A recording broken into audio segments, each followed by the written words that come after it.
दोस्तों, आज से कुछ महीने पहले आप लोगों को एक खबर ज़हन में आ रही होगी। याद करने की कोशिश कीजिए कि कैसे मध्य प्रदेश में एक खबर निकलकर सामने आई कि एक मुस्लिम युवक ने शोभा यात्रा पर थूक दिया। शोभा यात्रा निकल रहा था और उस पर एक युवक ने आकर थूक दिया, ऊपर से थूकते हुए नजर आए। काफ़ी ज़्यादा बवाल हुआ। मध्य प्रदेश पुलिस ने उस युवक को गिरफ्तार किया, उसके घर पर बुलडोज़र चलाया, उसके जो घर है उसको पूरी तरीके से सरकार की तरफ से ढा दिया गया। लेकिन अब जो खबर मैं आपको बताने जा रही हूँ ना, उसे ध्यान से सुनिएगा कि ये खबर है क्या।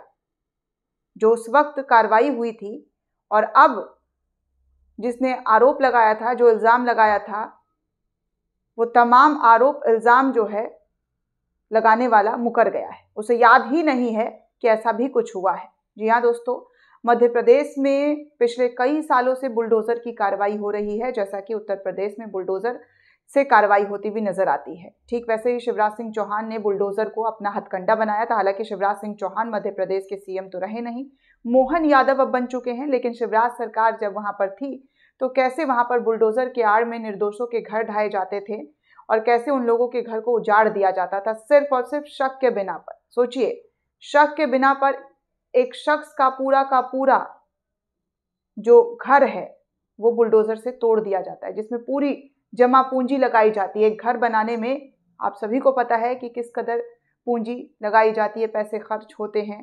पूरा जमा पूंजी जोड़कर इकट्ठा किया जाता है। आम लोगों के लिए बहुत मुश्किल होता है घर बनाना। अंबानी अडानी के लिए तो नहीं होता है, इस देश में जो अमीर हैं उनके लिए नहीं होता है, वो बहुत आसानी से बना लेते हैं। लेकिन जो गरीब हैं, जो मिडिल क्लास है, जो अपर मिडिल क्लास है, उनको सोचना पड़ता है। और इस देश की 90% आबादी वो गरीब तबके, मिडिल क्लास तबके से निकल कर आती है। और सोचिए, आरोप लगाया था कि उज्जैन में शोभा यात्रा था और वहाँ पर मुस्लिम युवक वो थूक फेंक रहा था। इस वीडियो को सोशल मीडिया पर अब शेयर किया जा रहा है, खबर को, और कहा जा रहा है कि थूकने के झूठे आरोप लगे, जेल हुई, घर गिरा दिया। और अब गवाह वो मुकर गया और वो कह रहा है कि मैंने ऐसा कुछ देखा ही नहीं। इस खबर को शेयर करते हुए निगार परवीन लिखती है कि मध्य प्रदेश के उज्जैन में शोभा यात्रा पर एक मुस्लिम युवक पर थूकने का आरोप लगा। आनन फानन में युवक को गिरफ्तार कर लिया गया। आनन फानन में घर पर बुलडोजर चला दिया गया। नोएडा के स्टूडियो में नफरत का नंगा नाच देखने को मिला। अब सुनिए, ठीक 5 महीने बाद गवाह ने कोर्ट में कह दिया कि मैंने तो थूकता हुआ देखा ही नहीं, मैंने तो देखा ही नहीं कि उसने थूका या नहीं थूका। अब बताइए, 5 महीने की जेल उस शख्स को झेलनी पड़ी। बुलडोजर से उसका घर भी गिरा दिया गया और समाज में इज्जत जो गई सो गई। अब उस इज्जत को वापस कौन देगा, ये कह पाना बहुत मुश्किल है दोस्तों, क्योंकि एक बार जब कलंक लग जाता है ना, तो वो कलंक ताउम्र छुपाने से भी नहीं छुपता है। लेकिन यहाँ पर नफरत की राजनीति इस कदर बढ़ चुकी है, फल फूल चुकी है कि हर चीज में नफरत का एंगल वो देखने को मिलता है। सिर्फ और सिर्फ नफरत लोगों के जहन में डाल दिया गया है कि नफरत करो, और उस नफरत का अंजाम देखिए कि लोगों के घर, बेकसूर के घर कैसे गिरा दिए जाते हैं।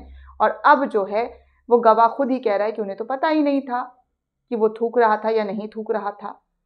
सोचिए किस तरीके से राजनीति की जाती है, सिर्फ और सिर्फ धर्म के नाम पर।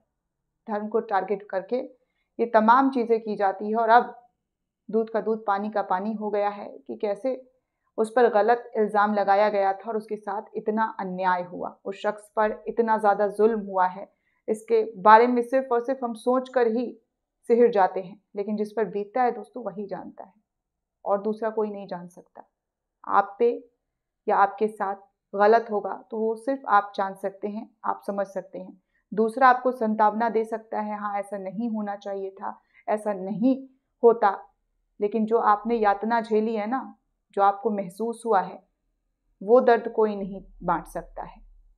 भले ही आज वो निर्दोष साबित हो गए हैं, लेकिन जो दर्द, जो यातना उन्होंने झेली है ना, वो ताउम्र उनके साथ चलेगी। ताउम्र वो इसे याद करके अफसोस करेंगे और कहेंगे कि सिर्फ और सिर्फ एक धर्म के आधार पर उनके साथ कितना बड़ा जुल्म हुआ है। दोस्तों, इस पूरे रिपोर्ट को लेकर आप क्या सोचते हैं, आपकी क्या राय है, हमें कमेंट करके ज़रूर बताइएगा। साथ ही साथ चैनल को सब्सक्राइब करना बिल्कुल भी ना भूलें।